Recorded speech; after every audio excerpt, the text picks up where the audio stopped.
I'm not Oh gonna yeah, stop watching the shit. So definitely not. they got Yep. all my fucking money. Take it, making it fucking rain over there. What the hell are we supposed to use, man? Harsh language?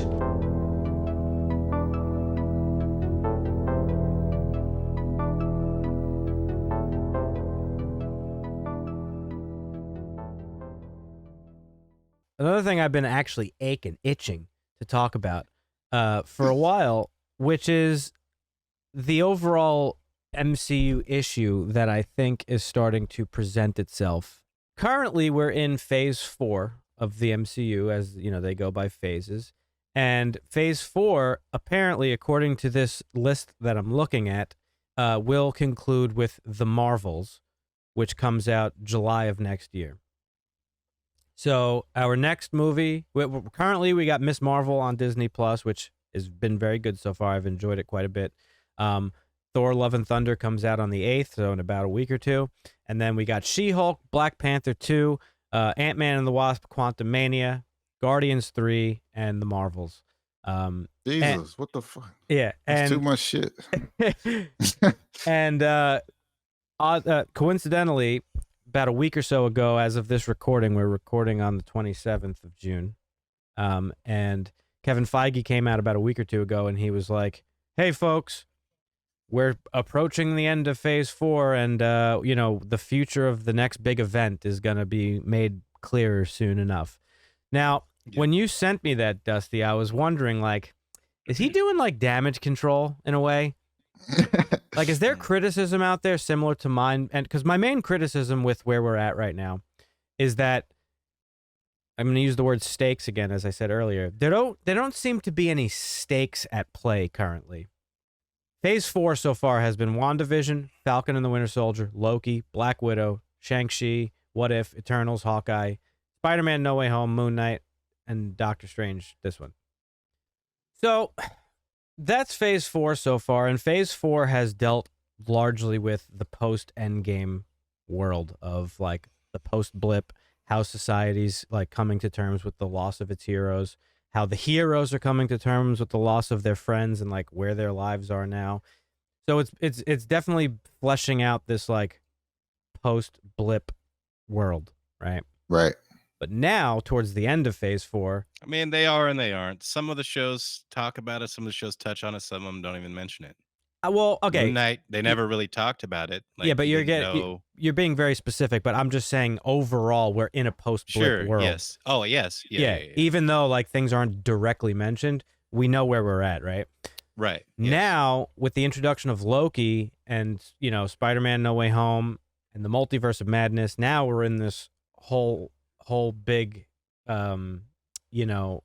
this new territory, this new ground of the existence of a multiverse. They could pluck heroes from anywhere that they used to exist, and they're going to do that. That's how they're going to get the Fantastic Four in here. That's how they're going to get the X-Men in here, and that's perfectly fine. I'm cool with that.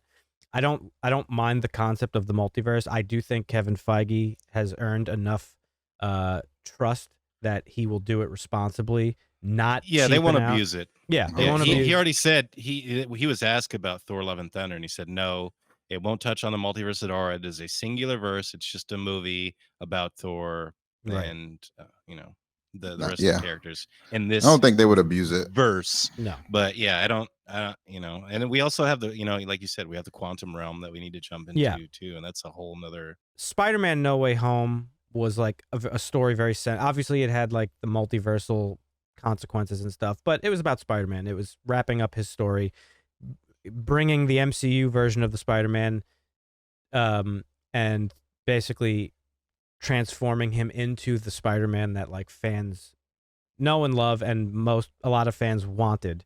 That was different from the MCU Spider-Man. The do-it-yourself, making his own web shooters, sewing his own suit, living in an apartment, broke, doing the things that Spider-Man is known for doing, not reliant on Tony Stark or the Avengers, right? So a lot of these stories thus far are seeming to be stories that tie off characters in a neat way. WandaVision and this movie sort of tied off Wanda for now. Falcon and the Winter Soldier sort of tied off like Cap's exit. well, not Cap's exit. I can't say Cap anymore because we have a Cap still. So Steve Rogers' exit, in a way, even though it was not really about Steve Rogers, it was. Loki sort of tied his thing off. We have a new Loki now on a new journey, new path. Yep. Black Widow. Hawkeye. Yep, Black Widow, Hawkeye, all these movies. Shang-Chi, and this is where I'm getting into the stakes for the future now, where I don't know where we're at. Shang-Chi was, oh, hey, here's a new character and a mysterious weapon. What If was like, hey, a multiverse exists, and this is what you could expect from a multiverse. Eternals was God knows what, like, hey, there's Celestials, and like, here's the fucking history of how everything has started in the MCU. Moon Knight, no fucking clue what I was supposed to take away from that. And Doctor Strange too is like, okay, so this weird girl came out of the fucking dark dimension, and like Doctor Strange has a third eye now, like he has in the comics. Like, I don't have a sense of where we're at, and looking back, Dusty and I have talked about this several times, and I've thought about it since because I couldn't articulate what my issues were. Again, I don't think Doctor Strange is a bad movie. I don't think any of these things have been bad, with the exception of really Moon Knight. I really don't think that was a strong piece of writing at all. But there is a weakness starting to show. And Dusty said to me the other night, like, well, you have to you have to kind of realize that like the first few phases were they heavily relied on Marvel's heavy hitters, Their biggest IP, their biggest characters, their biggest names. Certainly think is part of it. I think another thing that's definitely part of it is the fact that a lot of these movies got shuffled and rearranged because of COVID. Not only were the movies delayed in production and filming, but their release was also swapped around. So a lot of these movies are out of order from what they were originally meant to be delivered to us. So I think that could play a little bit of a role in it, because a lot of what Marvel does is like one thing leads into another and another and another. I think that's part of it. However, after thinking about it for several days, what I think the issue I'm running into is this. The first phase of the MCU was building towards the Avengers. That was the big event, the Avengers movie, and you knew it was coming, and you were able to look forward to that. Phase 2 and 3 were leading up to the big event, which was their fucking showdown Infinity with Saga. the showdown with Thanos. You knew it was coming, and you were waiting for it. Now we're in a spot where we're probably headed towards Secret Wars, but I don't know for sure. And none of these movies or shows is really hinting at it as much as they were in the initial two phases. So I think I feel a little bit lost as to where we're at. Well, and we're getting hints, but we're not like, I don't remember when was the first Thanos Avengers post credits scene. Avengers, so it was, yes, where he just kind of like turned and smiled at the camera. So that that was the end of what, phase 1? Yeah, Avengers was the end of phase 1. Right. So we had no clue what was coming. Like, and I'm sure like they meticulously planned 100%. the entire Infinity Saga movies. They're like, this is what we're going to do, and this is how we're going to do it. And I'm sure they probably have a pretty good plan for the saga of this phase, whatever it may be. And it'll all be revealed at the end of this phase, or at least we'll have a teaser so we can, hypothesize. And then the next two phases, whether they make it 3 phases or not, it could be a 2-phase saga. We don't know. I just think, and like you said, they may have meticulously planned this saga, but like you said, COVID and I'm sure they did back movies and writing and all that stuff. Like it's affected it a little bit, but we'll see where it goes. I'm still excited for Marvin what's to come. As somebody who isn't like you don't really have any like devotion to the shit.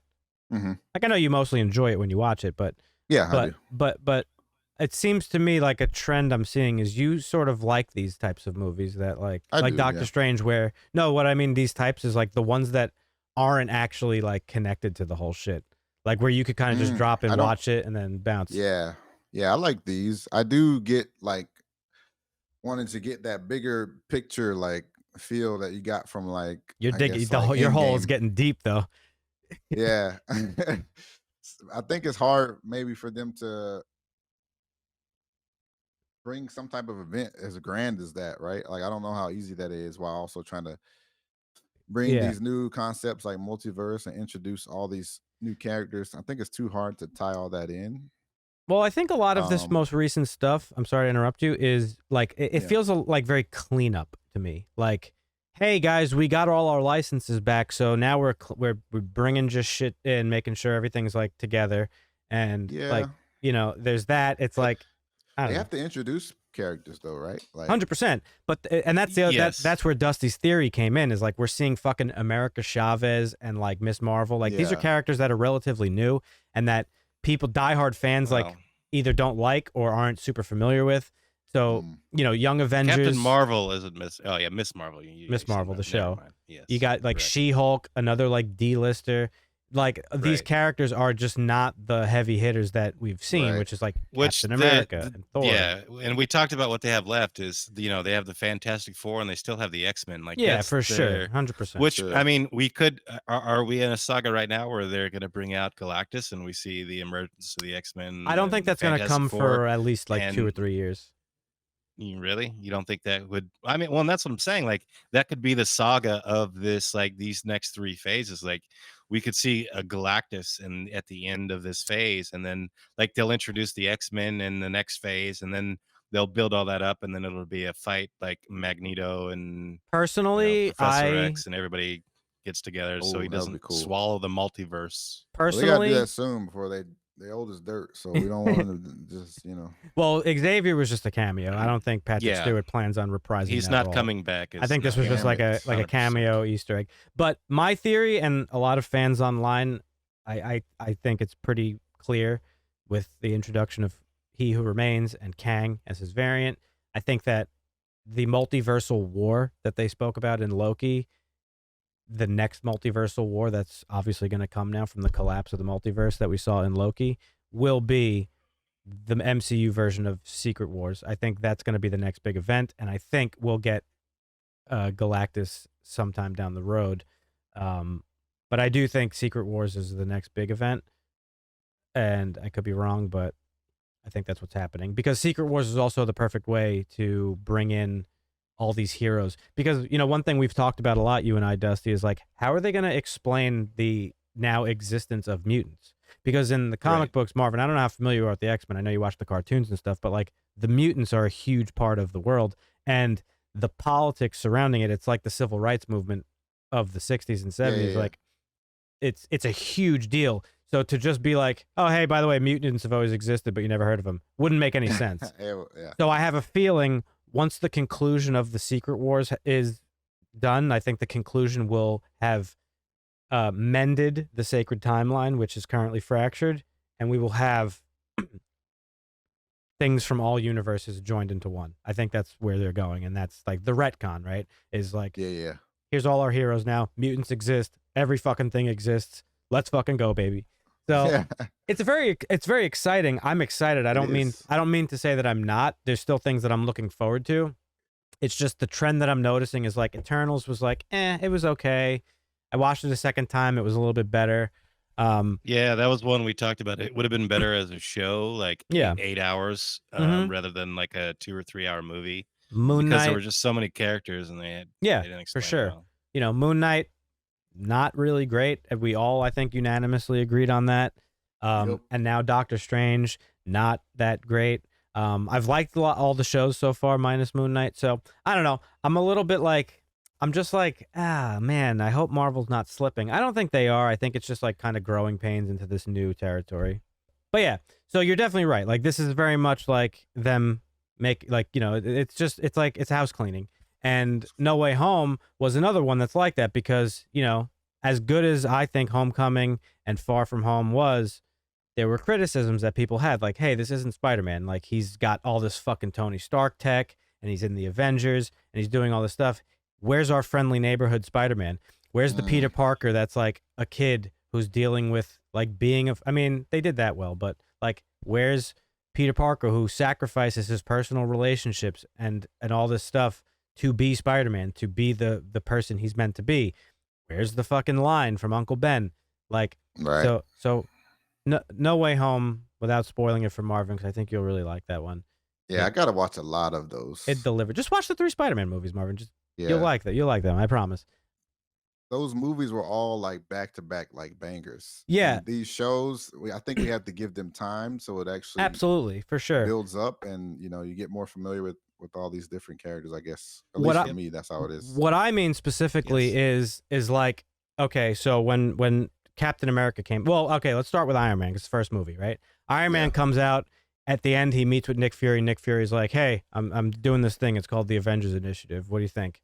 Boom! Immediately, we know we're getting an Avengers movie down the road, right? Then Captain America Right. comes out. It's called The First Avenger, and it literally ends with him waking up in modern day and Nick Fury being like, "Hey, dude, we got a mission for you."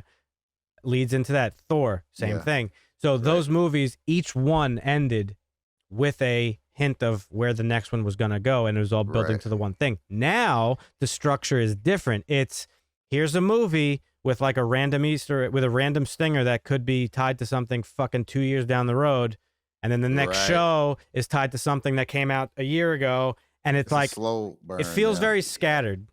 Yeah, you got to give them props for like putting Casting. everything together so well. Oh, yeah. Casting, putting everything together so well. Because I mean, everybody, or not everybody, but the comics fans love the story already. But Mhm. to bring it, I think to bring it to life. Oh, is- absolutely. Yeah. But that's We why I can't say, Live you know, action, big screen. Yeah. that's we why can't I- just say it's like just the heavy hitters is what I'm trying to say. Like, No, it's I think it's I- more than that. I do agree with you, and that's why I always joke, like, I bow at the feet of Kevin Feige because, like, Yeah. you know, he's put all this together with like such care and like love for the actual source material, whereas Right. the other guys don't really do it that way. But you know, that's why I think he's earned our trust as fans. And again, I know a few people that are sort of like me.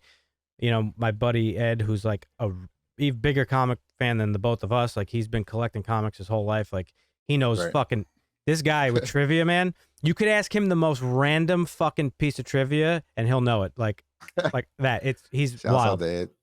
But even he's been like, he's like, you know, like some of these movies, he's same opinion as me. But I think, you know, Kevin Feige has earned our trust at the very least thus far to see where he's going to bring it, and that, Right. you know, it'll probably be good. What's up, people? Dan here. Just to remind you that if you enjoyed the video, to please go ahead and hit the like button. It really helps us out, and it lets us know that we're doing an okay job.